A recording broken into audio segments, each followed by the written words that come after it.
Hello, everyone. Thanks for joining us today. Today, I'm with Denny Newberry. He is on our advisory board. He's also the VP of Business Development for Captorra and ICE. And Denny has been in the industry for quite some time and is certainly one of the more well-respected people in the industry, and certainly somebody I respect, but especially when it comes to the intake process and software. Captorra is an amazing piece of software that does some incredible things. We're going to talk a little bit about that today, but primarily we're going to be talking about how to develop an effective intake process for your firm.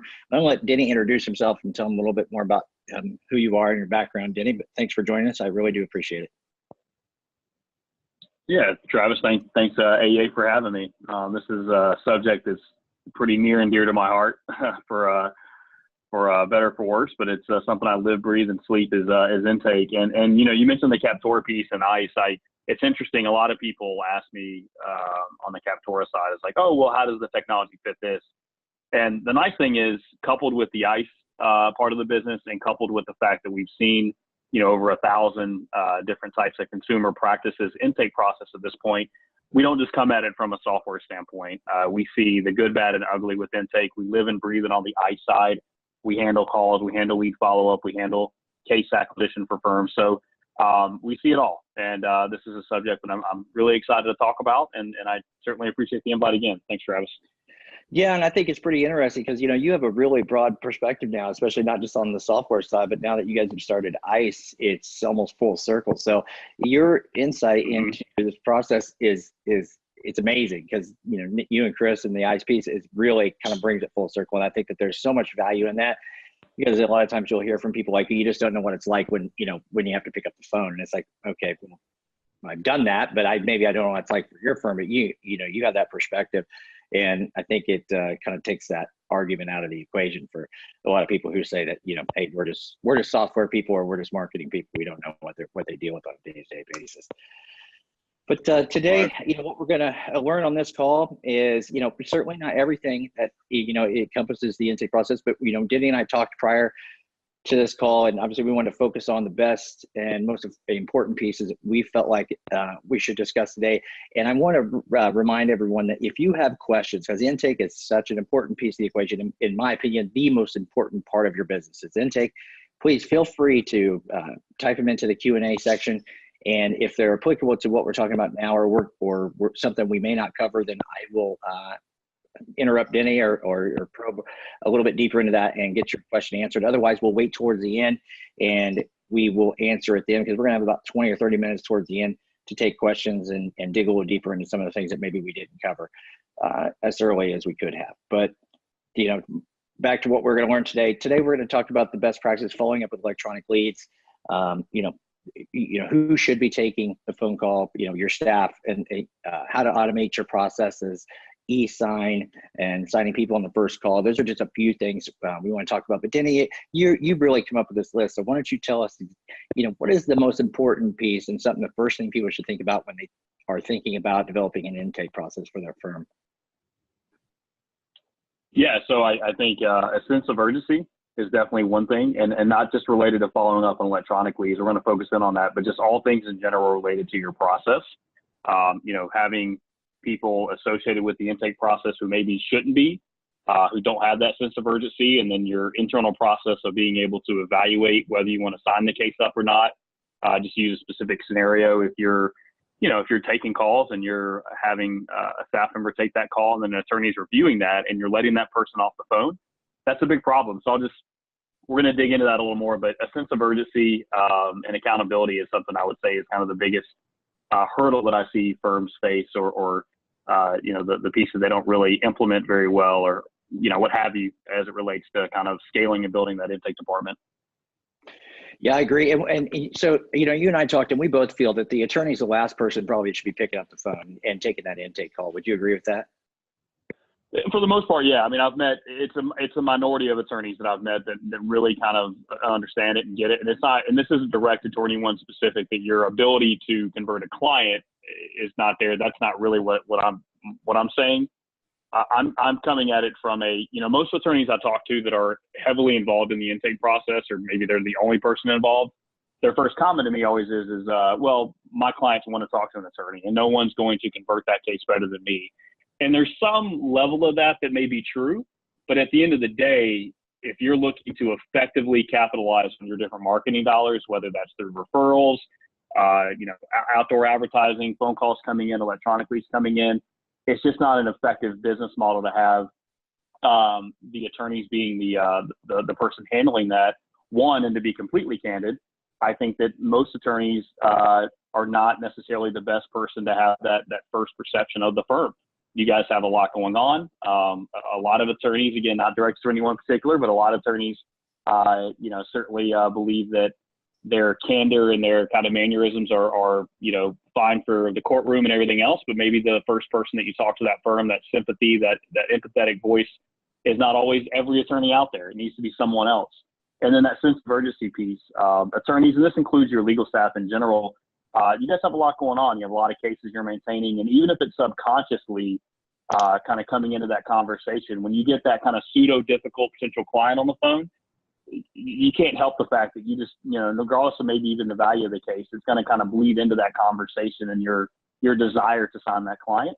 So it's always good to have that line in the sand drawn, and from an accountability and a process standpoint, have the correct people that are involved in that front end intake process and give them the tools to be able to effectively handle those intakes. So the second piece of that is that some firms do have dedicated staff handling that first initial kind of screening, so to speak, but then they put a huge barrier up for their process on effectively getting through and signing that client. So they'll handle the call, but they don't give them any qualification, any capability of moving that through an automated turndown or an automated scheduled consultation or even signing the client. And that's a huge mistake because you're not always available to make that decision right there on the spot. And in today's world, the competitive nature of our market, that has to be the case. On most of your types of cases, your staff should have the ability, per your firm's criteria, to make that decision. And one thing I hear a lot from attorneys when I'm talking about that is, oh, well, we're a little bit different, or not every case is the same.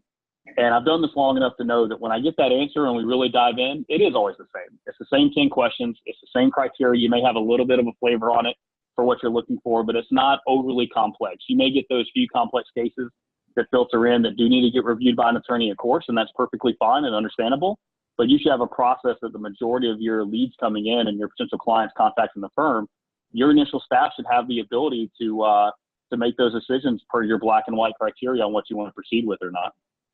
It's funny, Denny, you mentioned something, yes, and the point you just brought up, I think, is critical because and that's why I mentioned earlier that you have the perspective from the ICE part of your business to actually kind of give us this, deeper perspective. But how many phone calls have you guys listened to from firms where, they probably thought they were unique, but when you sit down and you listen to the phone calls and the questions and the answers are, if not identical, they're 90% similar across the board? I mean, Travis, countless. On the Captorra side, we allow for customized intake questionnaires per case type. On the ICE side, we of course get the firm's, intake questionnaires. They're all the same. They're literally the same. Like there may be a tiny bit of a nuance there, but they're the exact same. And so I see it. Like anytime I hear that, if you're in the, the PI space, the family law, bankruptcy, mass tort, SSDI, it's from one firm to another in that particular practice area, of course. It's the same. So, if you're different in the way that you provide a different service to your client with how you're going to handle their case or the way, you get out and see them every time, I'm not arguing that point. I'm just meaning in the intake process for how you qualify a case, it is the same. So with that in mind, and that's not a bad thing, with that in mind, you should be able to kind of remove the fear of being able to automate that a little more within your staff, because I can assure you it's the same. Yeah, and I think that's a key point because this is the thing we hear all the time is, no one else could possibly do it, because, it's just too complicated, or, they don't have the answers to, the questions that the prospects commonly have. And it's like you mentioned, again, another piece was just, giving them the tools to actually, do their job, to answer those questions, giving them, standard operating procedures, manuals, scripts that have the answers to those questions. And then, when you, like you said, when you come across something that isn't, it's a nuance, something that's new, then just document it, right? Document it and put it in the manual. And then you don't have to do that again. The attorney, should be working towards making themselves, unnecessary in that process. And I would think that that's something that people would desire. I mean, unless they really just like the sales piece, but I would think that they're too busy practicing law. Yeah, and most firms I talk to, they want to scale to some degree. You may not have the grandeur of being the biggest firm in your area, but you want to be able to grow your practice and bring on a few more cases. So even if you are a person who enjoys that, the aspect of being able to scale is part of that equation too. And it's just going to be very difficult and pretty impossible, actually, if you're involved in every aspect of your business. And that's true for any business out there. It's true for the software business. It's true for the marketing business. I mean, you have to just be able to be willing to provide the necessary tools to other staff members that maybe in the beginning you did, but are certainly applicable, and other companies out there do it in your industry. And in this particular case, consumer practices allowing staff to handle intake is certainly feasible and doable. And to be able to grow your practice, it's a must. So I know that common question I get is, people say, "Oh, I'm too small to have somebody dedicated to intake." How do you overcome that, a challenge? When people say, "Hey, look, I just don't feel like we're big enough." I mean, in my opinion, but I'm a sales focused person in our marketing company, is I say, "Hey, look, sales is everything. I'll hire a salesperson before, I'll hire, pretty much anybody else." And that would be the first person I would put in place. But, when is it right? What is the right stage for a firm to actually implement an intake process and have a person dedicated to doing the intake process? Yeah, I mean, you hit the nail on the head, Travis. I think it doesn't matter the size, to be honest. What matters is whether you scale it internally or externally. And this may sound somewhat self-serving, but I mean, it's the whole reason we did it, because we see the value in it. Is that if you're too small to essentially pay a full-time person or multiple people, look at outsourcing it. And maybe not outsourcing the entire thing, but outsourcing times and hours where you're just unable to answer the phone, typically overnight and weekends. I mean, I'll tell you on the phone right now, it doesn't have to be ICE. It can be a lot of great call centers out there. If you don't have a call center handling your overflow, after 3 rings, someone's not answering the phone, or after hours or night, it's a grave mistake. It really is. That cost associated with that is just pennies compared to potential lost cases. And that person is not waiting for you to call them back the next day. They're absolutely not. There are other firms out there who either have late hours answering or they have an answering service, and that's the firm they're gonna sign up with. So I don't necessarily think that the size of the firm is the decision-making process of implementing any of this. I think it's just more of a decision on if you're, hiring dedicated staff internally versus looking at help from external resources for people that know what they're doing with intake. At the end of the day, you can't settle or litigate or close a case you don't have. So if there's any concern on, the cost associated with that, I think that's really the kind of backwards way of looking at it, because I don't mean to sound so cliche on sales here, but I mean, it's that next call could be the case, and that next call could come in at 8:30 at night, or could come in during a busy time of the firm, and it can go to 7 rings and they're hanging up the phone. So I do think that's critical either way, whether you're small, medium, or large. Yeah, I agree completely. And I can't tell you how many times I've gone into firms just to do some, consulting, and I've found that their person that they've hired for intake is in the back filing papers, completely away from the phone. And the person answering the phone is now the reception, and the person who's supposed to be taking the intake calls busy doing something of that literally should be an intern work or a legal assistance, job. And that to me is insane. So I'm one of the pieces you want to focus on was the accountability with your, intake department. I think, that's a key component, because I think people forget that, yeah, okay, your phone's not ringing all the time, but like you just mentioned, that one call could be, your month, your year, your next 5 years. You never know. I mean, it depends on what kind of firm you are, of course, but it just to me boggles my mind as to why people tend to find every reason in the world not to pick up the phone. Yeah, I mean, I'll tell you, to your scenario, Travis, I've seen it happen 1,000 times, and I'll ask, and I'll get the comment of, well, we're just not, the phone's not ringing off the hook. And I'll say, okay, well, let's take a look at some of your website leads or chat, or, leads you might have had to go through a third-party lead vendor.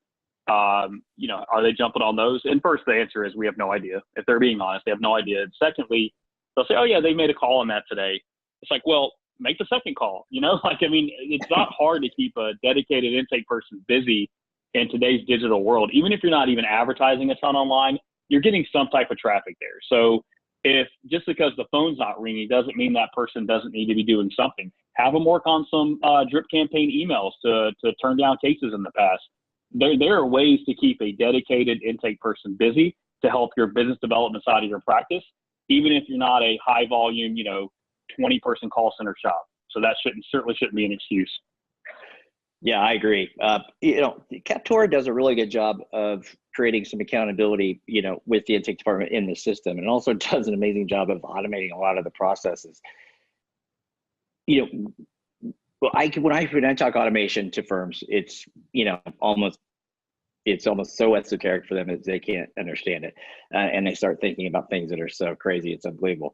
But what are the first things that someone should look at when they're trying to set up accountability or automate their processes through your software or any other for that matter?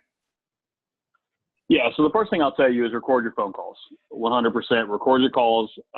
You have to be listening to these. Not every single call, but you have to be listening to some of these calls that your staff is taking, even if it's your attorneys or paralegals. It doesn't matter.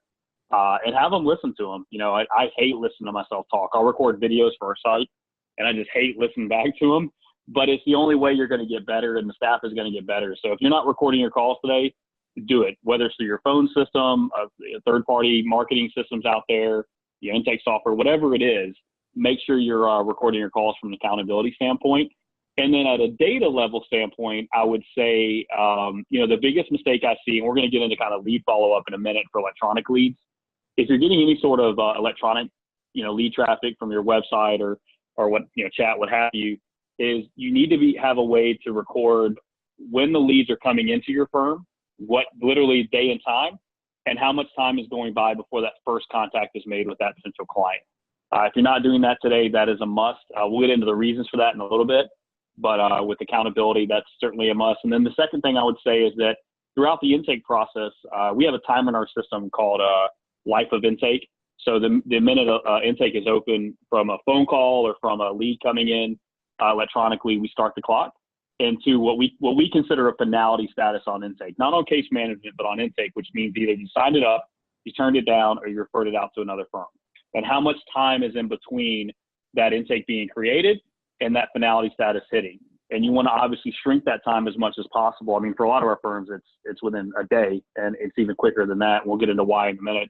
But you want to shrink that as much as possible. So just throwing out some examples, but I do think accountability is huge. Most firms I talk to, and I say most, it's like 90% plus, at least the firm is being honest, the attorney is being honest, but they have no idea. They have no idea how many leads are coming in from an individual marketing campaign at any given point. They have no idea how long it's taking their staff to jump on them, and no idea how quickly they're able to move those leads into a signed up case or otherwise. Yeah, it's mind boggling. And as a market, I own the marketing side of James Church Marketing, and we really are just absolutely baffled sometimes when we record the phone calls for our clients, and we provide the recordings, we provide all that data, we provide the number of missed calls. I mean, quite frankly, a lot of our firms miss 20% or more of their phone calls. The response time, follow up. Most people say, well, if they don't hire me on the first call, then I don't really see a point of following up. It's just, we have another scenario where literally attorney, after hours, they have everything go to their cell phone, and it just blows my mind. And I'm just like, okay, guys, I mean, I don't understand. And people seem to think that it's okay. It's like that they're somehow, unique in that, it's okay for them. But, this practice applies to every single firm, from personal injury to employment to Social Security disability to, any mass torts. It applies. And there's really no firm that this would not, work perfectly for if they implement it. I mean, that's just my, personal opinion, but I think it's pretty accurate. Yeah, I agree. I mean, I'm a business owner, and I work after hours, obviously. I answer as many calls as I can or take calls, but there's quality of life too. And there's not just the aspect of making sure the call is answered, but also you have your family, and you need to be able to handle that appropriately. So I completely agree. Yeah, so we wanted to talk about the follow-up process with electronic leads. This is a big one that, you and I both believe in, that is really suffering in the legal industry. So why don't you give me your take on it, and then, how you feel like that could be done better? Yeah, so we could, I mean, we've had full seminars on this and we could talk about this for an hour plus, but for today's discussion, I just want to throw out there, I mean, the gold standard is 5 minutes. It's 5 minutes from the electronic lead initially contacting your firm. Like we said, either through your website, chat, an answering service, taking your calls and getting that email over to you, or, you know, third-party providers you might be working with. The minute you receive that gold standard is 5 minutes. After 5 minutes, the conversion rate absolutely just drops off a cliff. And I had some numbers that I actually shared previously in another call from an MIT study on this. It said within the when you call a lead within the first 60 seconds, so even quicker than that, but within the first 60 seconds, chances of converting that increase over 500%. So that obviously needs to be prioritized in any part of your process. And the first business to contact a lead increases conversion chance by 238%. And I really want to touch on that because I think a lot of firms believe that when they get a web lead or when they get a chat lead, even if they don't admit it out loud, they think you're the only firm they contacted. And I'll tell you right now, if someone's calling around, that may be true, but when they're submitting electronic leads, they are 100% hitting those first 3 firms on the Google page, or, you know, chatting with a number of firms all at the same time. So those need to be absolutely mission critical for your team to jump on.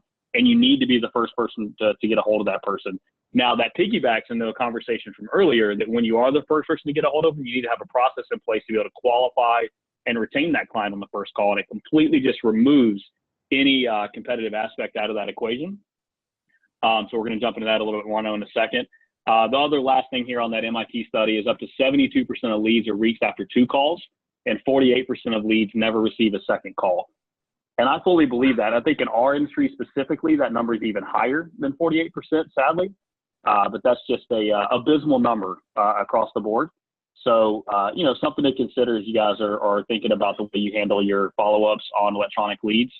We actually did Captorra and I together did a kind of an intake-focused seminar for 30 firms around the country in New York about a year and a half ago.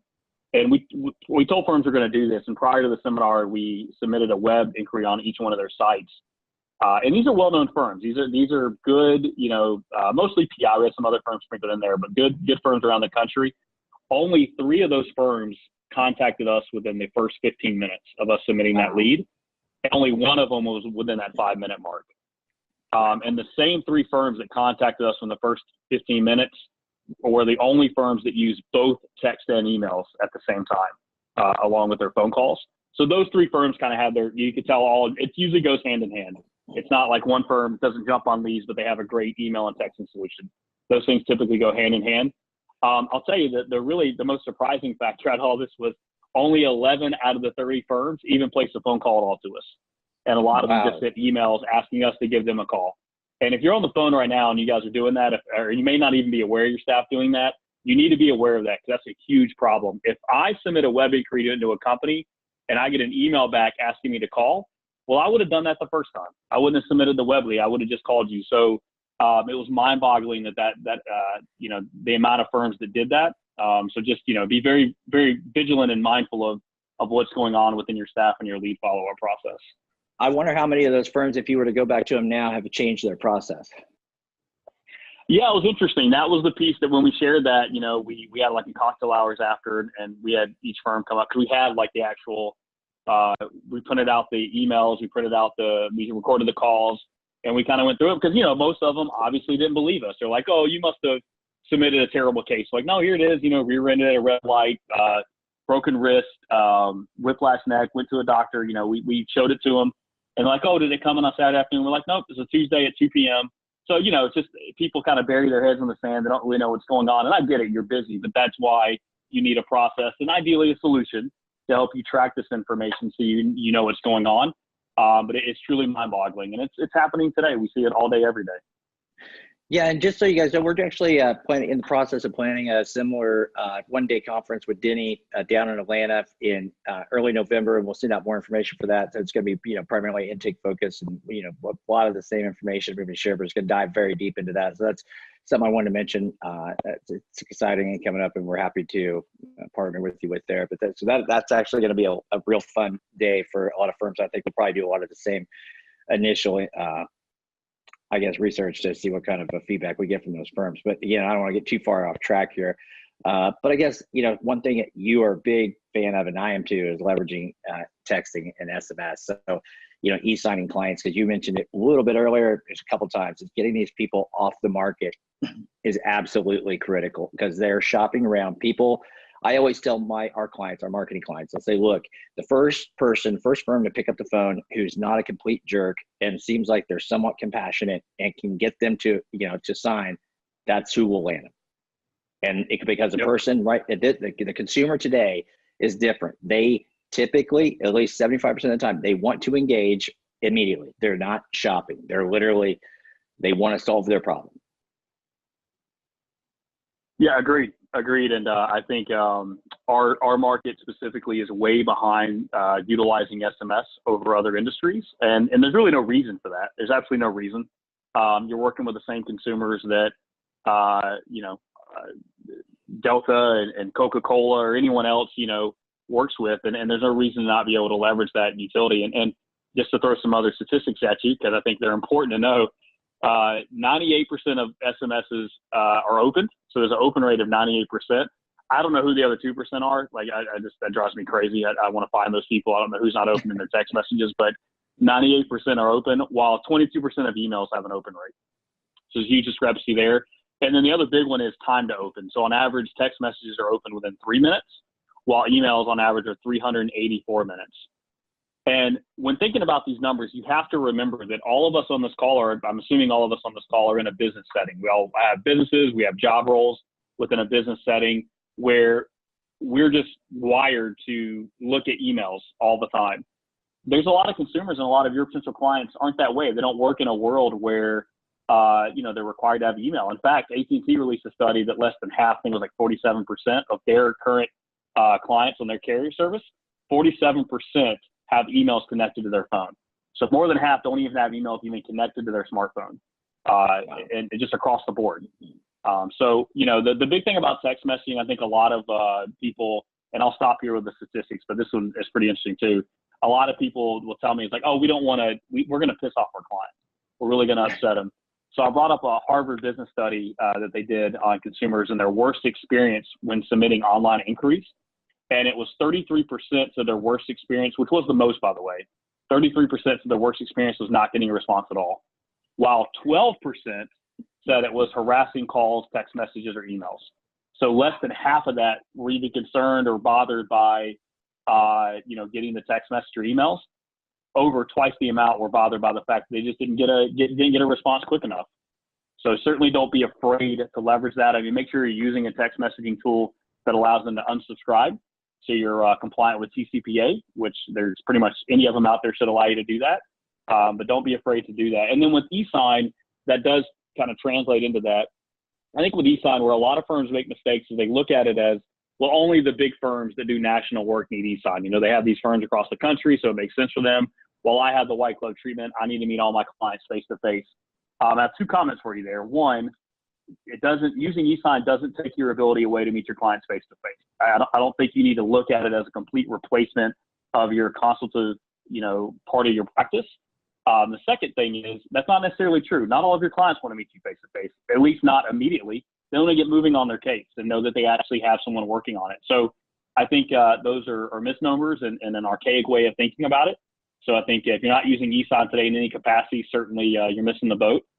We actually did a case study with a firm because with e-sign, you kind of have your cake and eat it too, because not only should it help you convert more on cases, your overhead on case acquisition should also drop as well. We had a firm here in Atlanta that had 13 investigators prior to rolling out Captorra and e-sign, and their average overhead for a signed case, just on the investigator side, mileage, things like that, was $167. After they rolled out e-sign, 3 months in, the investigators went down to 3 from 13, and their average overhead was $24 per signed case. So not only should the conversion rate increase, your average overhead for that signed case should certainly decrease as well.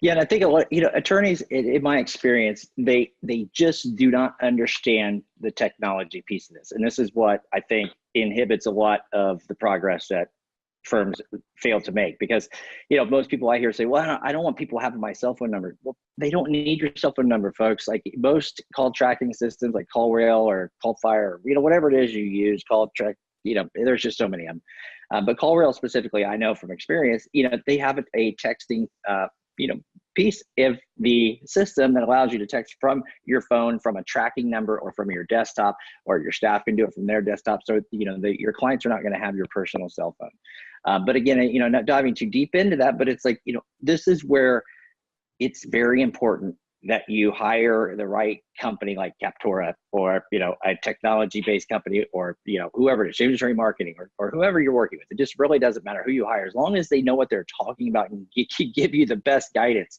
I mean, that's what the AEA is all about, is literally giving our members the best guidance they can, you know, we could possibly give them at a very inexpensive price point, and give them access to the right people like Denny that can actually give them the guidance they need to be successful. Because a lot of this is just sheer ignorance, to be honest with you. And it's not that they're ignorant in that capacity. They just don't have time, or they don't know, or it's just not in their wheelhouse. But man, I mean, this stuff is really simple to implement. And I've been learning more about Captorra over the past several months, and it's insane what your guys' software can do.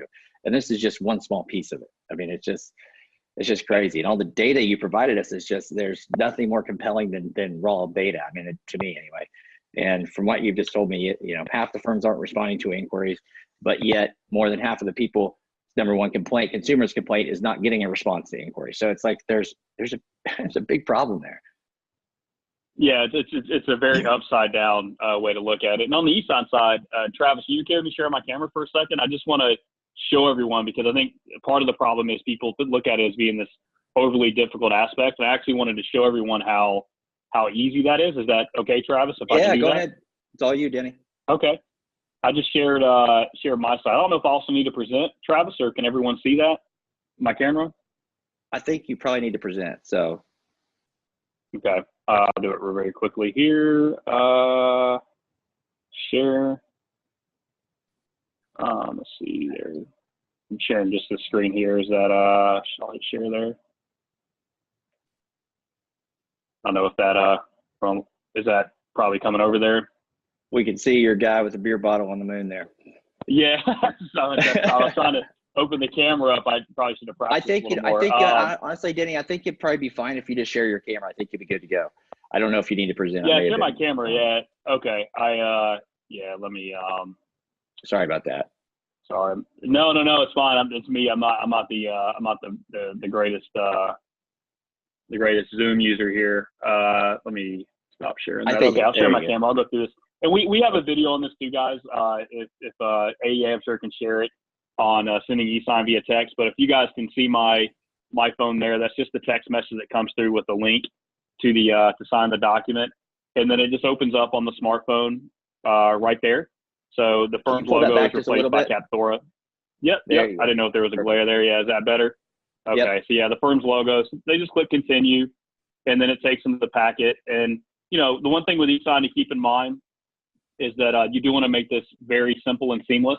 If you're a firm that needs a lot of information or a lot of documents to sign, I would recommend just sending your fee agreement or retainer or agreement to meet.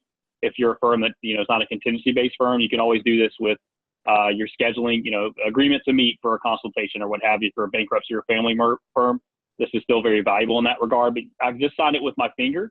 So I just signed it with my finger on my smartphone. I hit apply signature. I can review the document here. So, and then when I'm ready, I can just apply the signature. And that's literally it. Once I hit apply signature and finish, I'm done with the signing process. And then you at the firm get the email and text back with the signed document. And so does the claimant. So I'm going to do what everybody's probably begging me to do and stop sharing my camera. But I just want to show you guys that quickly, because I think there's a misconception on kind of the e-sign process and how difficult that may be. So I'll hand it back over to you, Travis. Thank you. No, that's great. I think that there's a complete,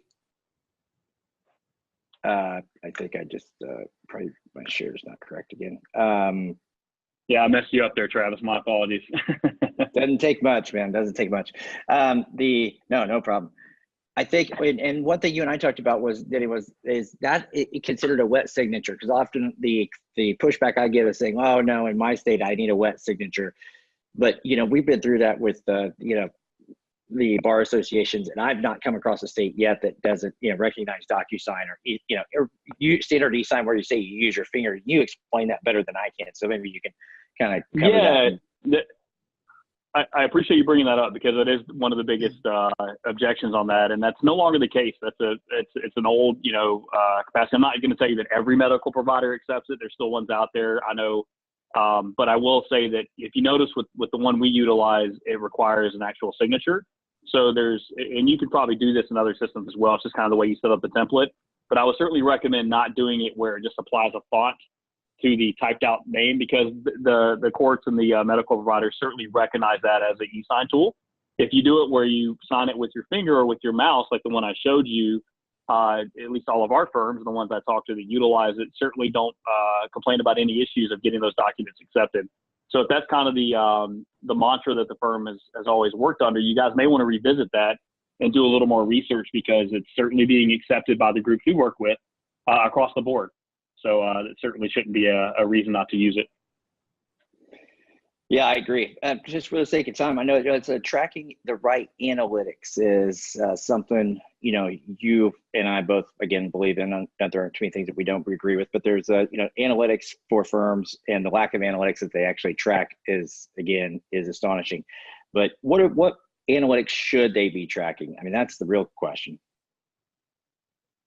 Yeah, so it's a good question, and I'll tell you that I would first start off by saying that, for all the partners on the phone, do yourself a favor, because I know I'm guilty of this as well, and stop looking at numbers that just kind of make you feel better, and start trying to look at numbers that you can actually have actionable items with, things that you can make adjustments with your business.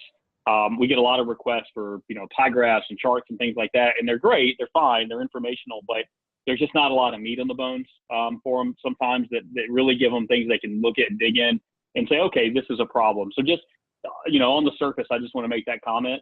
And a good example of that's conversion rate. So one of the first questions I get about reporting is like, oh, can you guys track conversion rate for this? Can you track conversion rate for that? And we can, because we're a software database that tracks that information, where cases are coming from, the type of case, who's handling them, those types of things. But what I like to tell firms is that what you really should probably focus on is not only overall conversion rate, but your conversion rate on cases that actually qualified for cases you wanted to sign up. So anything that reaches a scheduled status or a sign up package went out, or, an under review process, anything that that passed the initial qualification. And then what is your conversion rate on those cases? So how many qualify for your firm, and how many did you sign up? Because that's really where you're going to see where some of your holes in your process are. Is it taking too long to get a person to schedule a consultation, and in between that time, some of those are falling out? They're not showing up. They're telling you they're no longer interested, when in reality, they're lying to you and they just signed with another firm and they don't want to tell you. So you need to be tracking that information and being able to track, the conversion on one of cases. Also, your average cost per lead case and your average fees on a given marketing campaign or type of case. And that's pretty impossible to do if you don't even know your total number of leads from those different sources. So being able to not only track where those leads are coming from, but also the average cost related to that, because those are obviously actionable items you can kind of, gear more towards the successful campaigns on a given case type. And then I mentioned this earlier, but average lead to contact, this is a huge one. 99% of firms have no idea what this number is. When a lead hits your system, and I'm not just talking about electronically, just a phone call, and if there's a outbound call that needs to be made to call them back, you need to be able to track what that metric is on how long that's taking your staff and by staff member to contact that lead. You have to be able to do that, because I can pretty much guarantee you that number is way too long. It's taking way too long, and you need to be aware of that. And then the last one I'll mention is just the average life cycle of lead to sign up, turn down, a referral. And I know I mentioned this one earlier as well, but this is also huge. That number needs to be within 24 hours. It has to be from when that initial inquiry comes in to when you're able to qualify that case and marking that as a signed up, turned down, or referred out case. And that's the kind of the gold standard and objective of what that life cycle should be on a given lead. So those are just some examples of kind of KPIs that we like to track, and what I see is as really big indicators on how well your firm is handling the intake process. Hey, Denny, how many times have you heard an attorney say, I sign up 99% of the cases that I talked about come in? Yeah. We could go on about this, and I don't want to make anyone mad, but Yeah, I mean, that's come up, or it's like over 90%. And look, I believe you when you say that if you're only tracking the amount of clients that you were on the phone with and you scheduled a face-to-face and then you met with them and signed up. And you know what? Your number should be over 90%. What you're not looking at, and I guarantee you're not looking at, is your overall number of true leads and what's coming into your firm, because that's not a real number unless you're getting, I don't even know this scenario, that number's real. So yeah, I mean, if you're saying that out loud, it really means that you're not actually tracking the true numbers, and you're kind of looking at things in a silo of what that particular conversion rate might be. So certainly, try to get your head out of the sand a little bit and make some adjustments to help with the intake process and the capitalizing on your marketing efforts. That's one of those moments where, when they kind of have to look at themselves and say, oh, wow, okay, I need to get some help here. Because if you're saying that and you truly believe it, then, you really should seek some good guidance and get some help. And I think that there's, so much merit in what you're saying.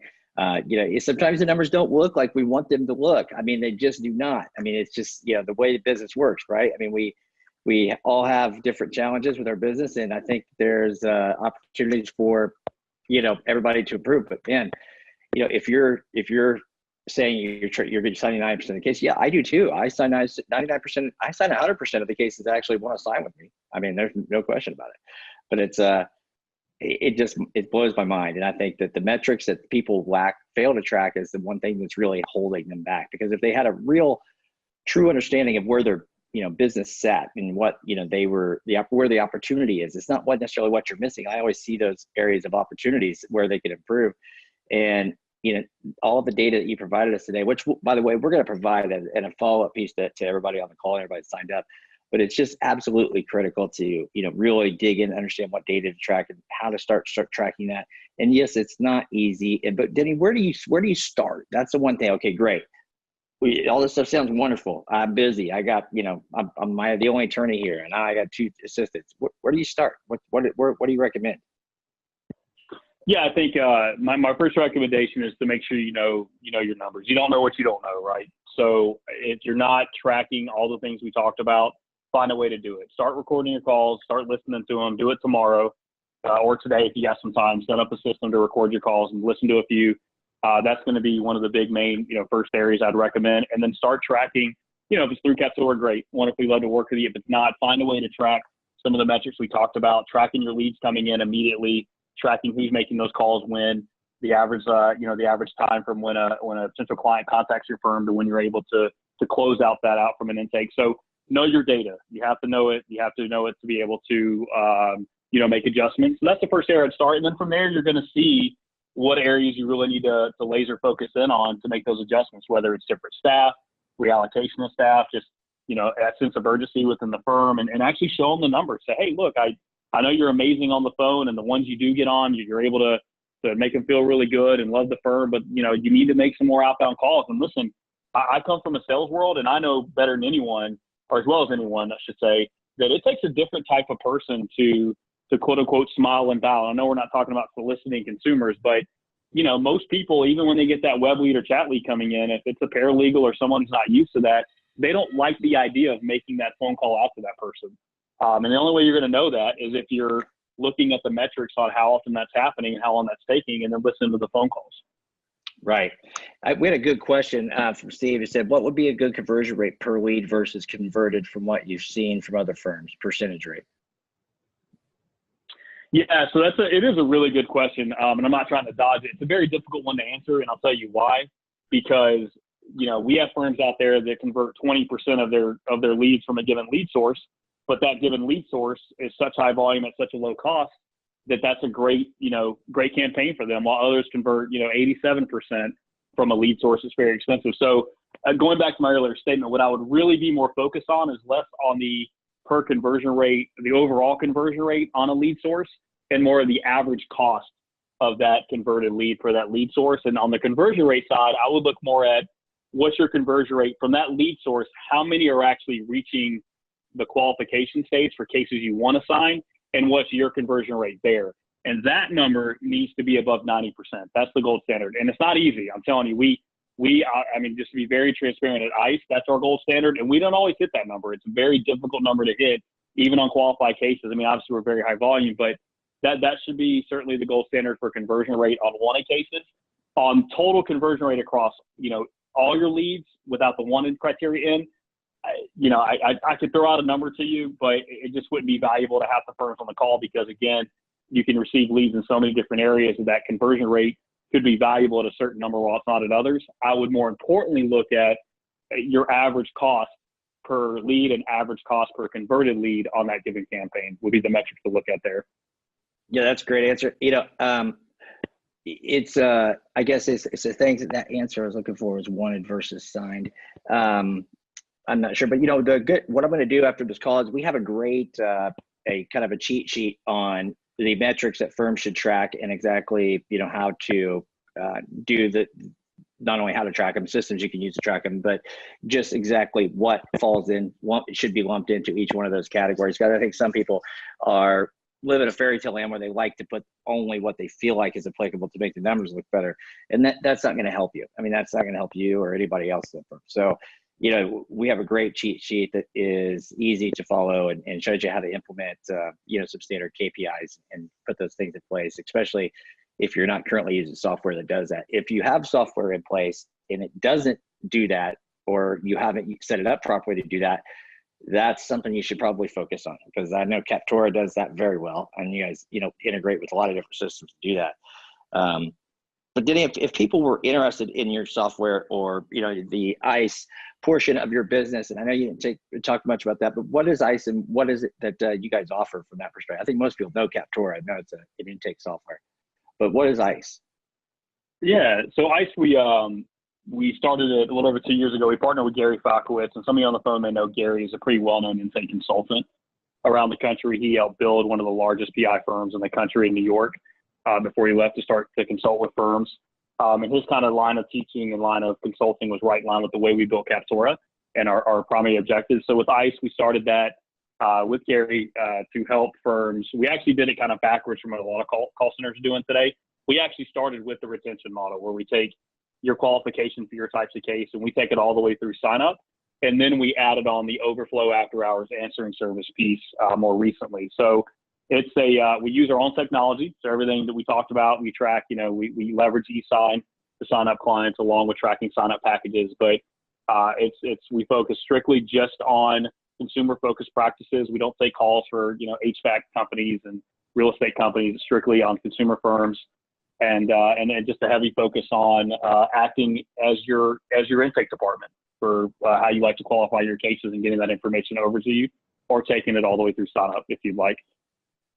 Yeah, and we'll send some contact information over for Denny after the call to everybody. So if you guys have questions, want to get a hold of Chris's partner on the ICE side, or Denny with Captorra software, highly recommend you guys take a look at that. It's, again, there's different softwares that are great out there that are great, but Captorra is fantastic, especially for the personal injury side. I mean, it's good for a lot of things, but in my opinion, it's really one of the best on the market. But is there anything that we could talk about this all day long? But and again, we're doing this, and we're going to have a very focused, intense workshop in the beginning of November, and then we're having another workshop prior to that in September 21st. In September in Indianapolis, that we're going to send out information on, that's going to be more on the lead generation side of the business. So the intake piece is near and dear to my heart, because we constantly, from a marketing perspective, are getting the blame for they're just bad leads. And our pushback is always, you just have bad intake. And the numbers are staggering and in our favor. I hate to say that, but we look at it, we say, look, you guys are not picking up the phone. That's a problem. If you don't know it's a bad lead, how do you know it's a bad lead if you're not picking up the phone? And the numbers Denny provided us today, right, they really support the fact that it may not be your marketing company. So just jumping from marketing company to marketing company is not going to solve your problem. It's not. So, first place. I think, sorry to interrupt, Travis. I was going to say, I think a lot of firms I see, they try to outspend their problem.